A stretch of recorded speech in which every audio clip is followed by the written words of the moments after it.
So if you're a small country, it would seem that there would be a lot of benefits of moving off of a dollar standard or off a standard that's controlled by any central bank that's not your own. And in many small countries, their central banks really have no power in the overall marketplace. So they're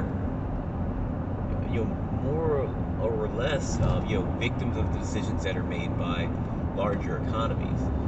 So a country like El Salvador going to Bitcoin as a reserve currency, it makes sense at a certain level, and it could be something that catches on.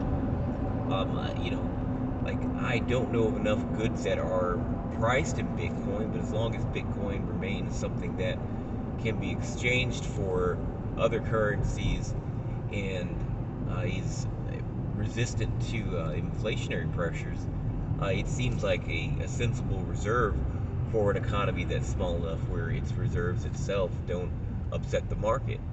As coins are pulled out of circulation, you would think that would drive the price up, and if Bitcoin were to be pulled in as a reserve of a number of other small countries, that would be a substantial amount of coin that would be pulled out of the market.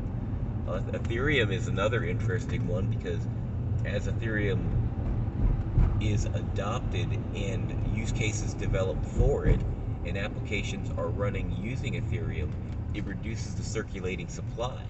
That reduction of circulating supply would increase the value of that cryptocurrency.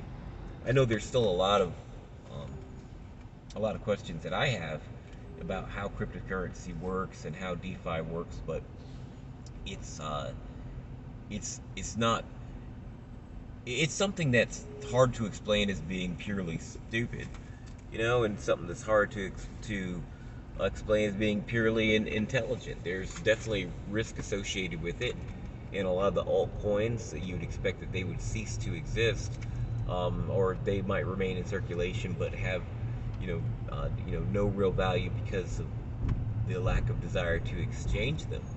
But once these items exist, they can operate, much like tulip bulbs, at least for a period of time, and some of those will crash. But when tulip bulbs were no longer seen as, items that were more valuable pound for pound than than gold or silver or rubies or diamonds, then they they dropped in value. They never went, completely to zero. I'm sure on certain commodity exchanges they may have, and it could have even gone negative. But you still have to pay to get a tulip today.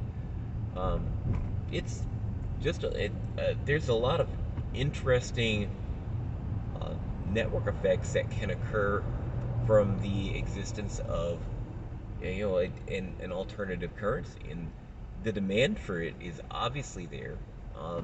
The fact that it trades and circulates is proof of this.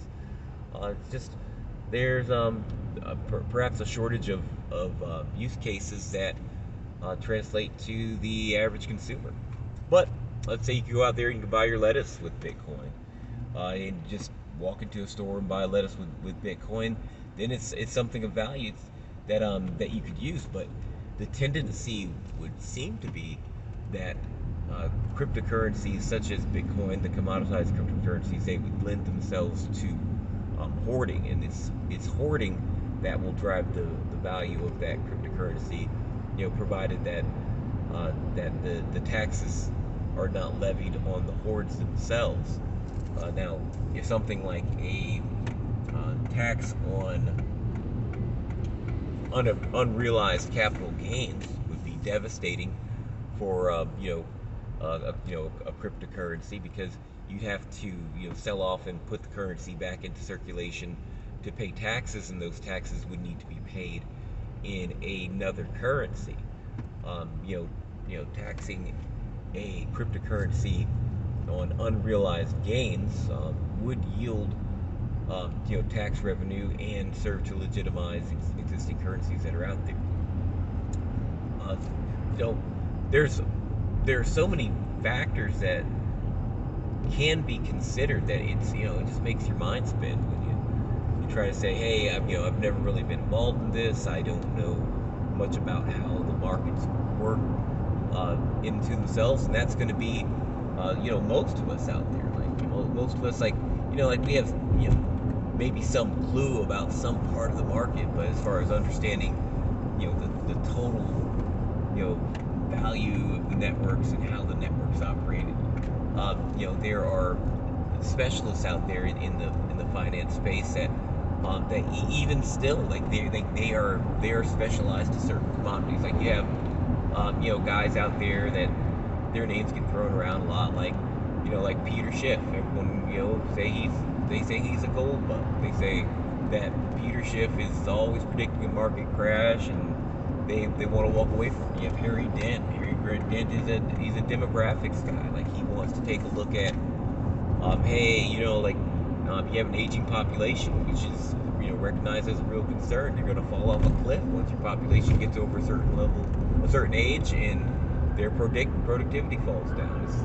It's just the challenges of wrapping your mind around it. But then when you go and you label this character in a certain way and that character in a different way, what you're doing is just focusing on their strategy, and that's all it is. Like at the same time as that, the doomsdayers are seeing parts of their strategy materialize. Like their same strategy has failed to yield the kind of returns that, like when in high growth periods that others are experiencing.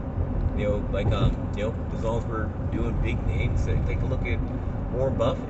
Warren Buffett he's got a good eye for things. Like he buys value, and he tries to stick to things that he understands, and has done exceptionally well for him.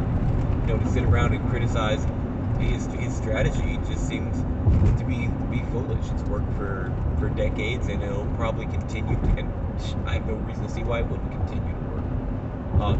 Maybe does it have the highest returns every year? No, but does it need to? Like the purchases that are made are, they're durable purchases. The companies continue to grow, and it works. You have, folks on the like Kathy Wood. Like she's all over the place. Like she's gonna be, like out there front and center when things turn around, and they say, oh, see how wrong she was. But for a period of time, her strategy works, and over time her strategy could well continue to work. She's has a good group of people with her, and she's been doing it for a long time. Like seems to find opportunities that others are overlooking. But you can't do everything without ending up in a zero-sum game. So you have to identify how it is that you want to invest, and what kind of losses that you're willing to live with and accept risk. Because from everything that I'm seeing out there, and you listen to news reports, you jump on YouTube, or you go to CNBC, pick up a newspaper, like whatever channels you choose to use to get your information. Jump on Reddit, jump on a Discord, talk to some friends, go to the grocery store. People are coming up with all kinds of different ways of assessing the market, and all kinds of different strategies that they say that they're implementing, and they can swear up and down that they're going to work. But like it's their strategy, and it's their risk, and if nothing ventured, nothing gained. So like figure out where you want to place your risk. It seems like the biggest challenges are going to be for the individuals that are completely averse to risk and can't see the value in taking a little bit of time in identifying areas where they want to risk their assets. There are clear inflationary pressures that we're seeing right now. The governments all over the world have been pumping tons of money into their economies to try to get it moving faster and get it changing hands faster and keep their economies moving.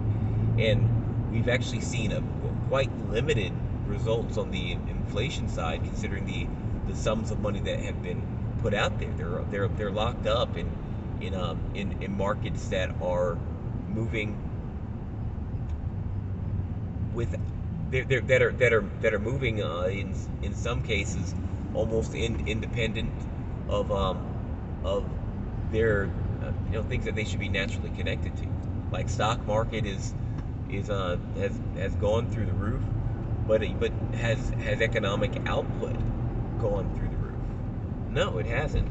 So where are the justifiable like what are the correct pricing levels for stocks today based on where they are? But has that fact changed the other reality that as the stock market's gone up, like there have been huge sums of money made, and in some cases huge sums of money lost for those who've been shorting the market and making their decisions, but that's their chosen risk. Another item that I think about is that there's a huge call for DeFi, which on its face it sounds fantastic. There's a huge call for DeFi, and on its face it seems like it could work, but it's it's a rule-based system, but there are a lot of laws that need to catch up with it. So that market is going to be and is full of different types of scams, different types of activities that one might need to just refer to as nefarious. But it's gonna be prone to that, and then it's like until there are laws that are enforceable around it, it's a high risk space, and that's just not appropriate for some people. They emotionally can't handle it, or they're for whatever reason the location that they reside in, the state or country that they reside in, has restrictions on their accessibility to a DeFi market, and that's going to I can see that remaining as a condition for decades. It took a long time to get the laws on the books that we presently have for a lot of things. So as people are calling for the destruction of the banking system and going completely to a DeFi system, that's awesome. But if that happens rapidly, that destruction will really undermine the personal financial health of most people. Like it would enrich a new group. It would enrich into most likely it would first serve to enrich those who've been enriched by the by the existing systems. So the giant transfer of wealth that's being discussed, that's out there. It's as far as class level transfers of wealth, like that is far less likely than one might that one might conclude listening to some of the I guess the more bullish DeFi spacers talk about, because at the end of the day, should these various cryptocurrencies and various DeFi methods become standards of transactions, that does change banking, but it does very little to change value. Like in order for an economy to function, in order for businesses to be successful, something, whether it's a service or good, has to be created, and that thing needs to be of a perceived value that people are willing to exchange their time, effort, and energy in order to acquire. And the currency is just that's stored time, effort, and energy. So it's I'm enjoying watching what I see. I can't do it all day, but I really do enjoy watching what's out there. It's a really interesting time to live in. It's at times it can be scary, but I just encourage people to take a look at what's out there. Explore what kind of strategy they want to try out, take some risk, and and see what happens. But if those who are avoiding taking any risk at all, they're at the greatest risk, because there really aren't there really aren't places where you can just sit back and do nothing, expect your condition to get better. All right, well, I'm just gonna sign off on that and I'll continue my drive. Take care.